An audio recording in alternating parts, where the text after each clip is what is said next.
When I heard this news, honestly, my heart kind of sunk a little bit. Because Herbert Diess is the only reason Volkswagen is in position to succeed in the future. And now it looks as though he may lose his job. Why? Well, it comes down to one thing. People don't like change. Hello, my friends, and welcome to the Electric Viking. My name is Sam Evans, and I'm coming to you here from Melbourne, Australia.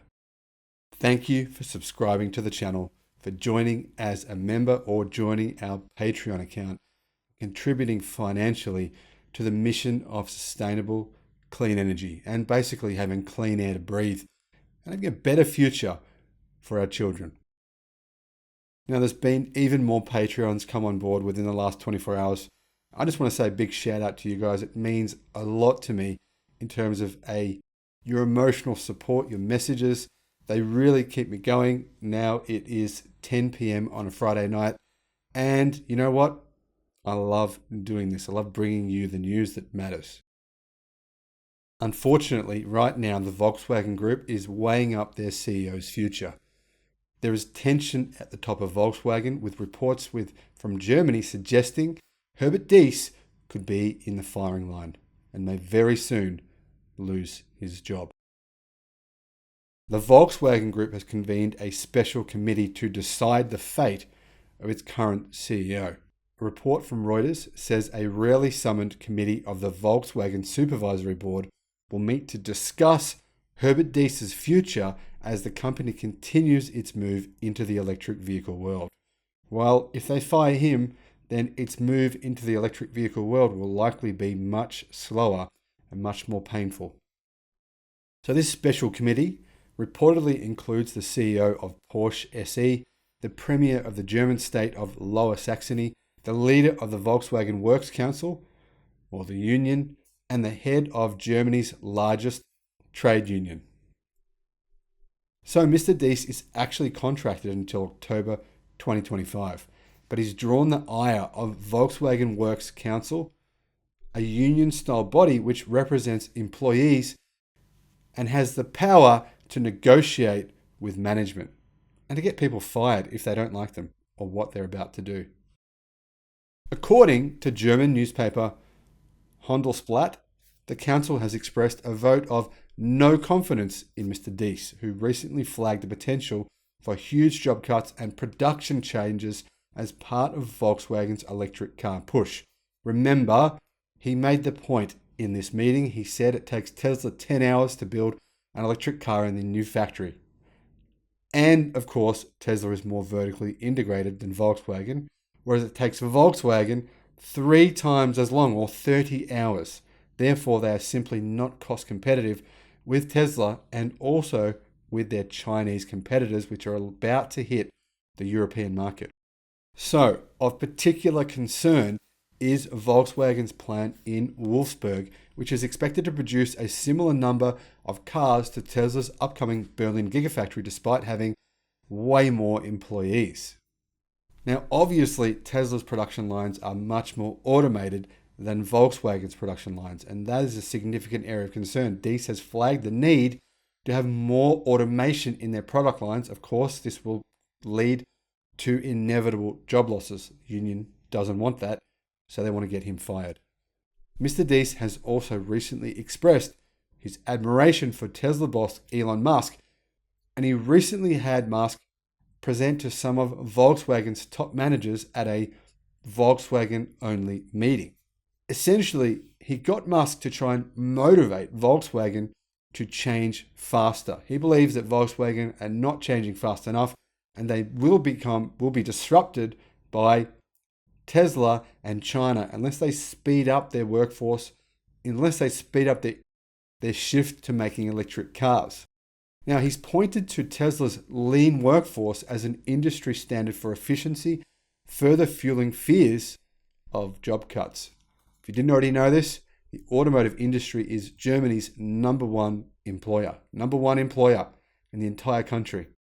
Now, I made a video a few days ago talking about how Volkswagen have scrapped their 5-year plan, which was set to be announced on November the 12th.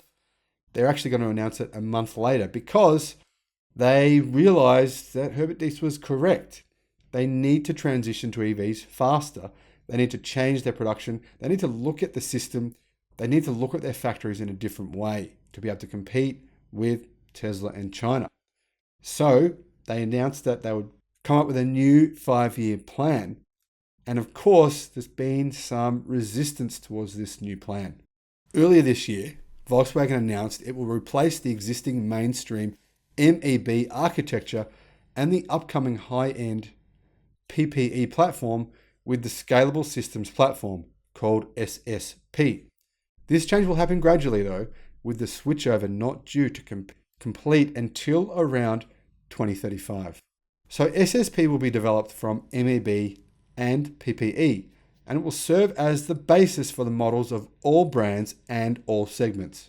Diess told the media, "We believe the differentiation of platforms due to many different drivetrain concepts is no longer relevant because all the new platforms have a battery skateboard.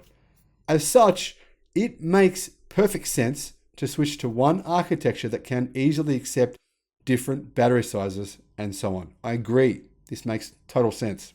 The first vehicle based on SSP won't launch, however, until 2024 or 2025 when Audi's Project Artemis is revealed. By that year, 2025, Volkswagen plans to be the world's largest producer of electric vehicles. Will they be the largest? I think that's unlikely, but top 3 almost certainly. If they keep Diess. If they don't, if they fire Herbert Diess, in my view, that will be one of the worst decisions in the history of the automotive industry. Now, yes, it's true that there will be job losses at Volkswagen, but if Volkswagen takes more market share from other players who are reluctant to move to EVs, then that will mean they can actually bring on even more staff. Realistically, what is the workforce loss if said workforce continued to resist change and ultimately cause the company to suffer enormous losses? So what this comes down to, the Labour Union is angry that the current boss is saying that electrification and automation will drive job losses and the company needs to speed up, not to be left behind in the electric car market, or what will become the car market. Of course, this issue is more complex than that, but it kind of sounds like it's a denial of some aspects of an inevitable future. And honestly, in my view, this is unionism at its worst on full display. I know some of you will unsubscribe from the channel from me hearing me say that. Some of you love unions, and every time, if I ever say anything negative about them, then people just unsubscribe instantly. I'm willing to accept that because I really hope people at Volkswagen in some way will be influenced by this video, by what you say in the comments below, and that will lead them to make the correct decision here. They have no other possible decision to make. See, in Australia, we once had an automotive industry. In fact, it wasn't too bad. It made a lot of cars in its heyday. We no longer have any automotive industry at all. Why? Because primarily people weren't willing to accept the fact that countries outside of Australia had more automated product lines and modernized their product in a way that we weren't willing to do. Resistance to change here in Australia led to the complete and utter demise of our auto industry and the loss of hundreds of thousands of jobs. And exactly the same thing will happen in Germany unless they accept that change is inevitable. All things must change. If they accept that China is coming, they must absolutely adapt to the current situation. They must improve their efficiencies. If they look at this in a way of we can take more market share, therefore we can increase jobs here at Volkswagen rather than actually lose them, and that is possible, then they could come out on the other side as winners and not as losers, as they inevitably will if they do fire Herbert Diess. Now, what I want to know is, what do you think about what's going on? Do you think they should fire Herbert Diess? Do you think they should keep him? Do you think this is a good decision or a bad decision? Obviously, you know what I think. Now, it's time for you to tell me what you think. Thank you for supporting the channel. Thanks for commenting and liking. And thank you for supporting the movement towards a better world, a better planet. Now, usually I'm pretty happy because there's great electric car news, renewable energy news. I just read that 93% of Kenya's electricity is now renewable energy. I mean, that's the kind of stuff I love reading about. When I saw this news, I have to say, it did make me a bit sad. But anyway, tell me what you think in the comments below, and I look forward to seeing you again on the next video. Good night. Bye-bye.